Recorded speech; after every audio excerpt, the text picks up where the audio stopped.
Hey, it's Benji Cole, son of Al Cole from CBS Radio and host of the syndicated talk show, People of Distinction. The talk that gives you an in-depth view of some of the most dynamic, intelligent, and successful people on the planet. Run to our website, alcoleenterprises.com for more info. Email me through benji@alcoleenterprises.com if you'd like to get involved with what we have going. And as always, please continue to like and follow our broadcasts. People of Distinction is internationally syndicated solely due to the love and support that you all continue to give. We're available across all major distributors, and as long as you keep following, we're going to continue to put out the content. Now sit back and strap in, because on the line with us today, we have the impressive 𝐻𝐻𝐻𝐻𝐻𝐻𝐻𝐻𝐻. Now we're going to be discussing his amazing book, Black and White Racial Identity, a figment of imagination arising from a superiority complex. Oh yeah, I'm looking forward to this one. It's available for purchase through Amazon, Barnes & Noble, and a whole host of other places. People, I'm telling you, type it into a search bar and you're going to be greeted with so much. This is one you need to add to your shelf. Before we go any further, I want to take this opportunity and point out the fact that Admire was brought to us by one of the best firms in the business. People, you already know, I'm talking about Book Domain, LLC. So if you're a writer out there who has gone through their process and now you need help moving that book you just developed, well, look no further than Book Domain, because they're one of the best movers in the business. You're going to want to head on over to bookdomainllc.com and gather all the ways that their fantastic team is going to help you do just that. People, listen to me when I tell you, right there in the title, you understand the conversation at hand today. All right, we're going to be talking about race. We're going to be talking about identity. And those two have long been used as tools to divide us. But my question to you is, what if they don't have to be? People, when you pick up this book, trust me, man, it is thought-provoking. This book challenges everything we think we know about race, identity, and the power of language. Because trust me when I tell you, this boils down to how words are phrased and how they're utilized. You know, one of the concepts that he discusses in the book is how the categorization of black not being a race, but something that I've always grappled with growing up. Being a black man in this country, right? I'm going to use it right there, no pun intended, but being a person of color here in this country growing up and having that always being a designation for me. Even though I always knew when it came to those times when I was in school all those years ago, and I had to put down what my particular race or ethnicity was. Well, my family is from the Cape Verde Islands. So I was always looking for Cape Verde. Well, Cape Verde's not there. Okay, well, what's the closest thing? Well, I guess it would be black, but black really isn't a race, and that's kind of confusing for a young teenager growing up and not really understanding where they fit in and what they align with. And when you really stop and analyze it, is that term in and of itself derogatory? Is that label in and of itself marginalizing? See, people, I'm telling you, this conversation is going to get deep. And trust me, man, we're only going to scratch the surface here today. By the time we've concluded, you're going to run and purchase your copies because you're going to be not only intrigued, you're going to be educated, and you're going to be yearning for more. And understand, Admire is articulating things from his perspective, how he has always viewed them. You may think otherwise. And that's totally fine. Because if you ask me, that is where the power in his book truly lies. Not so much in the information, although the information is incredibly educational and compelling. The power lies in the discussions that we are going to be able to have upon its conclusion. This is one you're not going to want to miss out on. Sit back, strap in, have your notebooks ready, man. Admire, first and foremost, welcome to People of Distinction, and thank you very much for being a guest. How are you doing today, man? Thank you, sir. Thank you, sir. I'm doing fine. I think I'm blessed to be here. Well, listen, Admire, we are blessed to have you, all right? This is a mutually beneficial thing, and we're looking forward to this discussion, man. Honestly, what you've done here, I think is something that's needed because as I was telling you on the pre-screening call prior to this interview, people are no longer conversing we converse with other like-minded individuals. When we come across someone that doesn't think in the same way that we do, we're so closed off. We alienate others that don't think the same way. And that, I think, is a problem, man. And I'm telling you, although you and I align in our mentalities and in the way we view the world, your book is going to create conversations. And that in and of itself is going to be so profound. Before we go into those words on those pages, Admire, tell us more about your background, man. Well, my background is this. I am originally from Zimbabwe. Okay, I was raised by my grandparents who were born in the 1800s. So I am as African as you can get. Okay, either way you can look at me is that I feel blessed actually to have had the opportunity to come to America and be educated, expand my education and be a productive citizen here. Okay, so my background really is from Africa, and then my language. Actually, English language is a second language for me. So I look at everything from my original language, which is Shona or Zulu. Okay. So when you look at that in that perspective, you come back again, and then you look at now where we are now in looking at this subject. I'm looking at it a different perspective, with a different lens.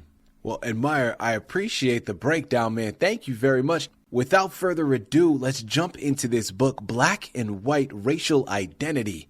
Tell us more about it. Yes. Okay.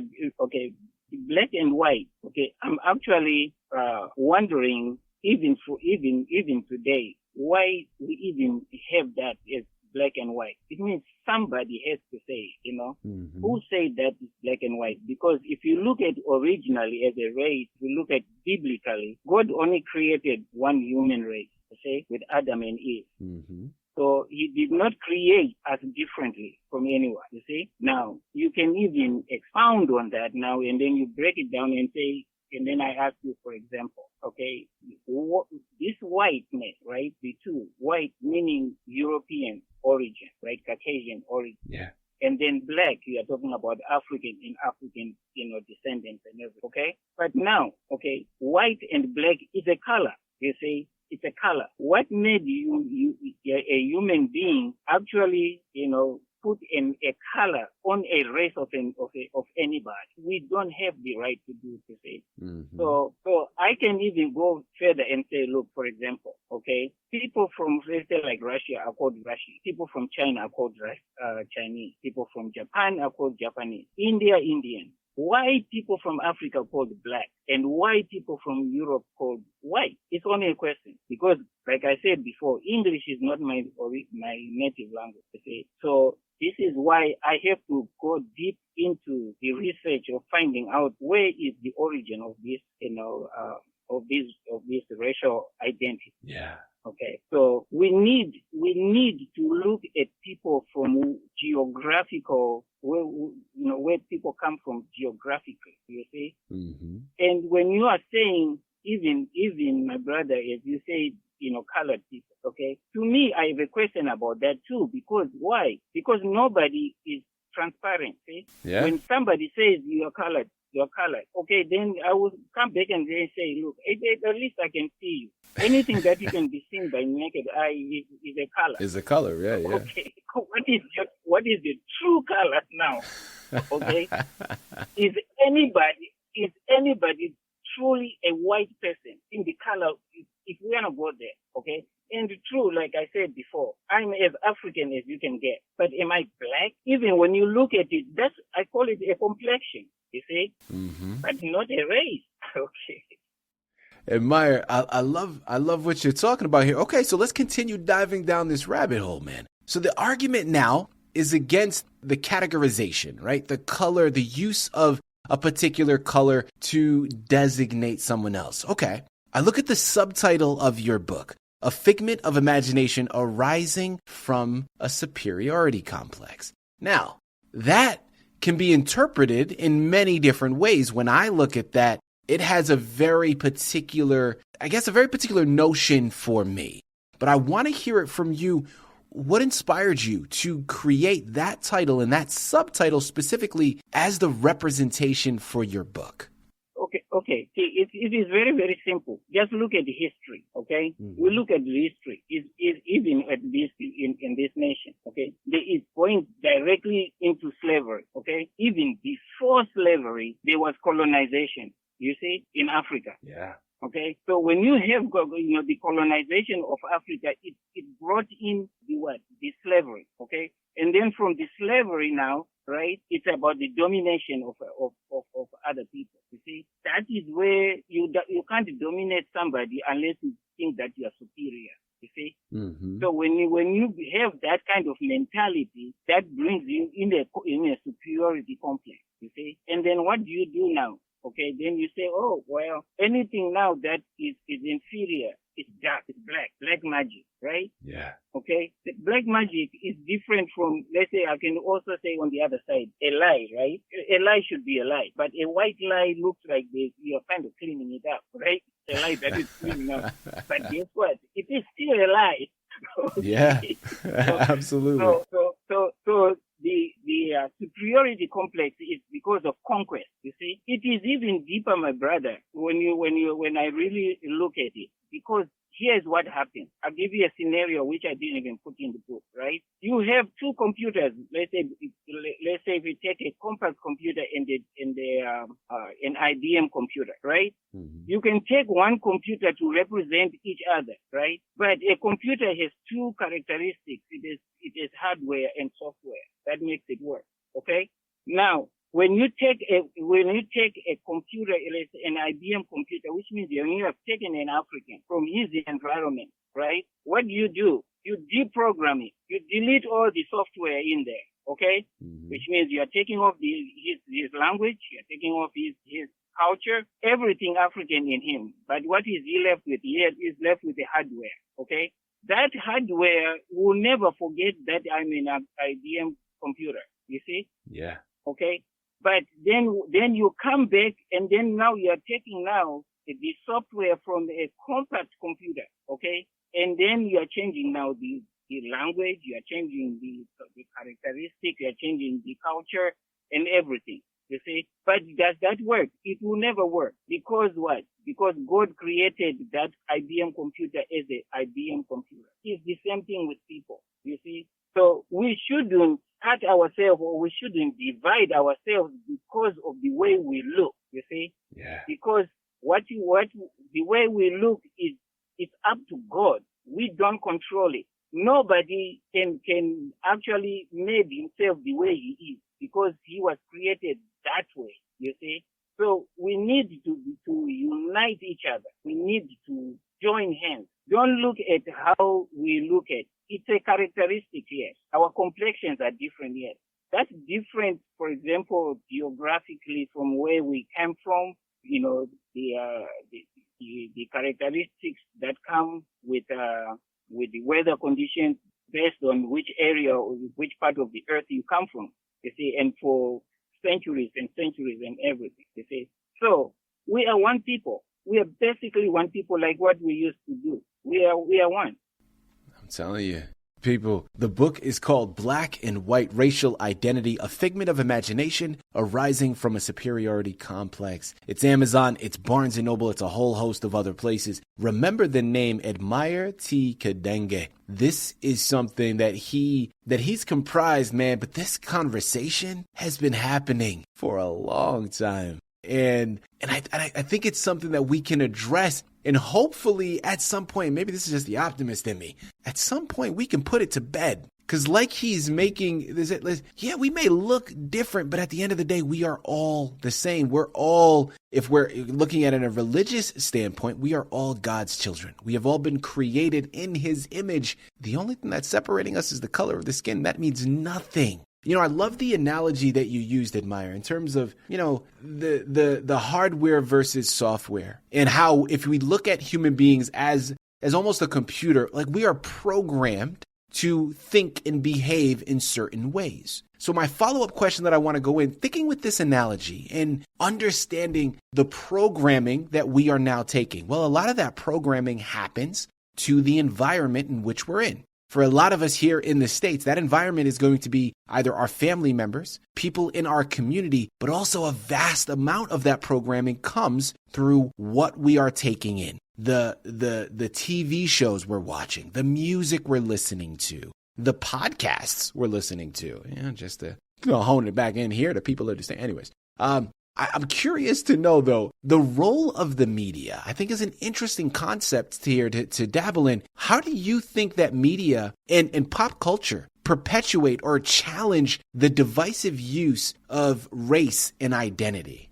No, the media has a lot, of positive, duties to do. Yeah. Okay? Because it's the media that have access to everybody. Mm-hmm. You see? Because when we go into the programming, right? When you are deleting, the software of an African, right? See, even before the slavery, like I say, it is deeper than what is in faith. For example, I'll give you an example. If you look into the West Africa, you look at Nigeria, you look at Sierra Leone, okay, you look at, even Congo, okay? Do you know that they, in Nigeria or Sierra Leone, they speak what is called Pidgin English, okay? Mm-hmm. Pidgin English is not their natural word. It's not their original languages, you see? The programming is so deep, it will blow your mind, you see? Yeah. Even God would say, why did you do that? You see? Because what happens is this.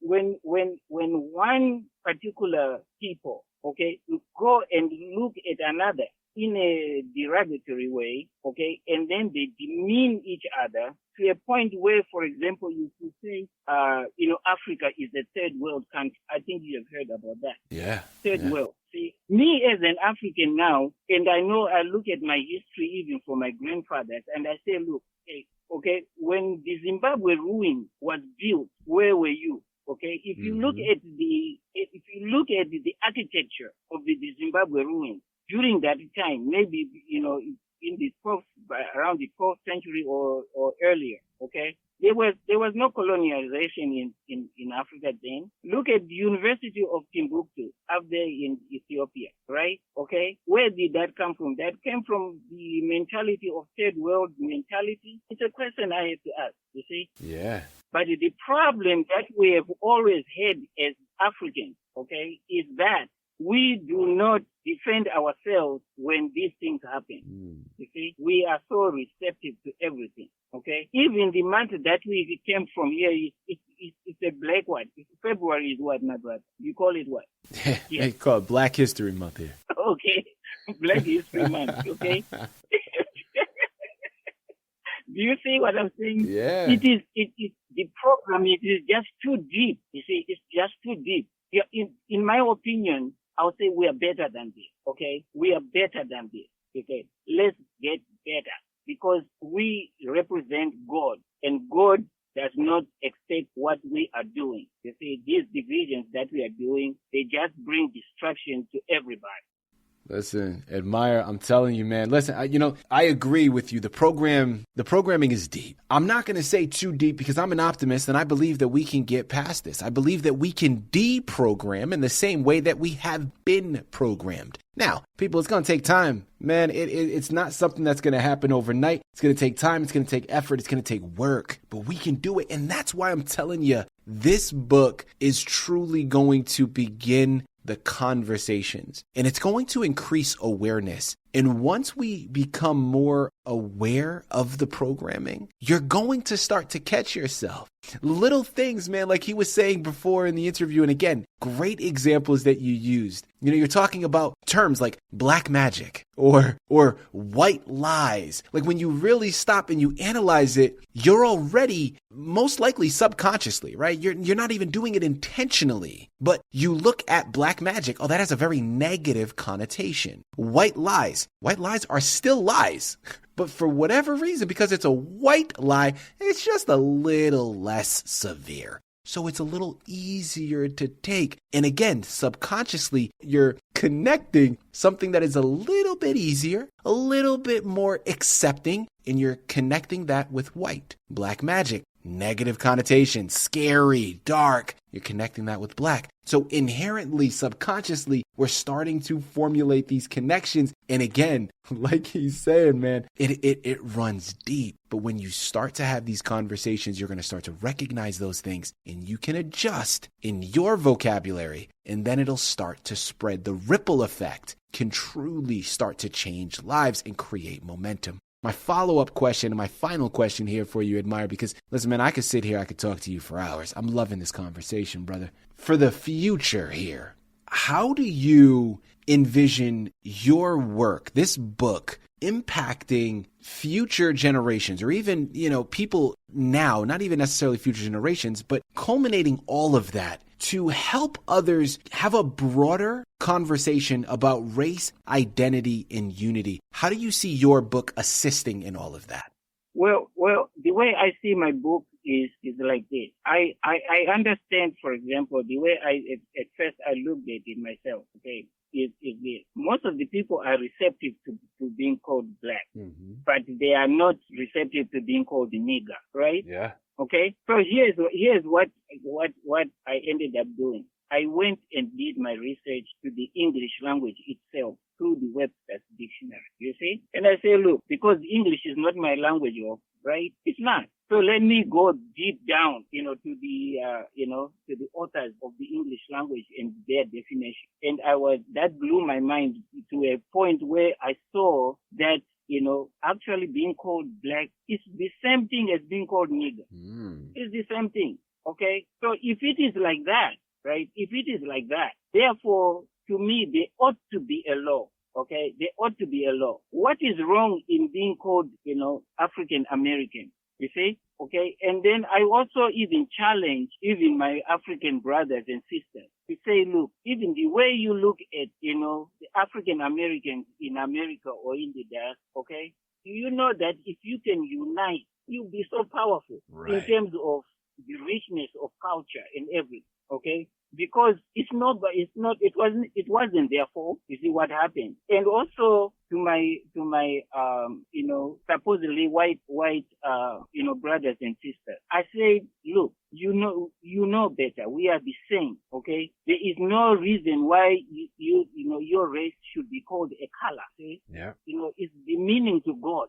It's the meaning to God. God does not make a race and put a color on it. You see, show me in the Bible, the Old Testament or the New Testament, where God created a color in any of the people that were in the Bible. You're gonna have a hard time finding it, Admire. You're gonna have a hard time finding that, man. I don't think it's in there. I don't think it's in there. You see, so why can't we rise up to what God expects us to do? Yeah. You see? Why can't we? We are better. You see? We are better. In fact, even